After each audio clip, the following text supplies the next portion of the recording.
महोदय, लोकसभा के प्रक्रिया तथा कार्य संचालन नियम के अंतर्गत अध्यक्ष द्वारा जारी नए निर्देश 116 क की एक प्रति हिंदी तथा अंग्रेजी संस्करण में सभा के पटल पर रखता अടിയന്തര പ്രമേയമായി നീറ്റ് പരീക്ഷാ ക്രമക്കേട് അനുവദിക്കാൻ കഴിയില്ല എന്നുള്ളതാണ് സ്പീക്കർ നിലപാട്. അതേ തുടർന്ന് പ്രതിപക്ഷത്തിന്റെ ബഹളം 12 മണി വരെ സഭ പിരിഞ്ഞു പോകേണ്ട സാഹചര്യത്തിലേക്ക് എത്തിയിരിക്കുന്നു. രാകേഷ് വിവരങ്ങളുമായി. രാകേഷ്, പ്രതിപക്ഷ ബഹളത്തിന്റെ ശബ്ദം തന്നെ അത് കേൾക്കാം വലിയ തോതിൽ. അപ്പോൾ എന്താണെങ്കിലും ഈ സഭ പ്രക്ഷുബ്ധമാകുന്ന ആദ്യ ഘട്ടമാണ് ഇത്തവണ 18ാം ലോക്സഭയിൽ. അപ്പോൾ എന്താണ് സഭയിൽ സംഭവിച്ചത്? പിന്നീട് ചർച്ച ചെയ്യാമെന്നുള്ളതാണോ സ്പീക്കറുടെ നിലപാട്?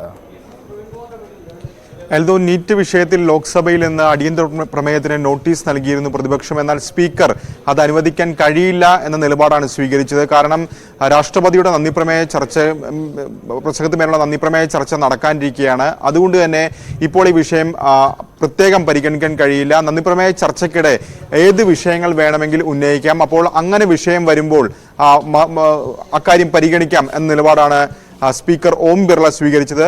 തുടർന്ന് രാഹുൽ ഗാന്ധി സംസാരിച്ചു. രാഹുൽ ഗാന്ധി വ്യക്തമാക്കിയ പ്രധാനപ്പെട്ട കാര്യം രാജ്യത്തെ വിദ്യാർത്ഥികളുടെ യുവാക്കളെ നേരിടുന്ന പ്രശ്നമാണ്. അതുകൊണ്ട് തന്നെ വിശദമായ ചർച്ച, അർത്ഥവത്തായ ചർച്ച ഈ വിഷയത്തിൽ വേണം. പ്രധാനമന്ത്രി ഈ കാര്യത്തിൽ ചർച്ചയിൽ പങ്കെടുത്ത് സംസാരിക്കണം എന്നൊരാവശ്യം രാഹുൽ ഗാന്ധിയും മുന്നോട്ട് വെച്ചു. എന്നാൽ ഈ വിഷയം ഇപ്പോൾ ഏതായാലും പരിഗണിക്കാൻ കഴിയില്ല എന്ന് സ്പീക്കർ വ്യക്തമാക്കിയതോടെ പ്രതിപക്ഷം പ്രതിഷേധിക്കുകയായിരുന്നു. ഈ പ്രതിഷേധം ശക്തമായതോടുകൂടിയാണ് 12 മണിവരെ ലോക്സഭ നിർത്തിവെച്ചിരിക്കുന്നത്. സമാനമായ രീതിയിൽ രാജ്യസഭയിലും ഇപ്പോൾ ഈ വിഷയം ഉന്നയിക്കുകയാണ് പ്രതിപക്ഷം.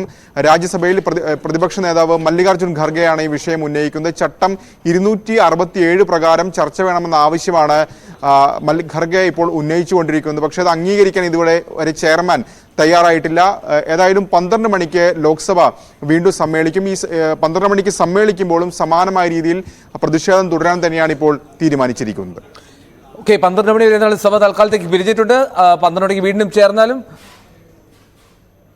രാജ്യസഭയിൽ ലോക്സഭയിലും ബഹളമുണ്ട് എന്നുള്ളതാണ് മനസ്സിലാക്കാൻ കഴിയുന്നത്. എന്നാലും 12 മണിക്ക് വീണ്ടും സമ്മേളിക്കുമ്പോഴും സമാനമായിട്ടുള്ള സാഹചര്യം തന്നെ പ്രതീക്ഷിക്കണം. പ്രതിപക്ഷത്തിന്റെ ബഹളം അത് തുടരും എന്നുള്ളതാണ് മനസ്സിലാക്കാൻ കഴിയേണ്ടത്. അടിയന്തര പ്രമേയമായി ചർച്ച ചെയ്യണം എന്നുള്ളതാണ് പ്രതിപക്ഷത്തിന്റെ ആവശ്യം. നീറ്റ് പരീക്ഷാ ക്രമക്കേട്. രാകേഷാണ് വിവരങ്ങൾ പങ്കുവച്ചത്.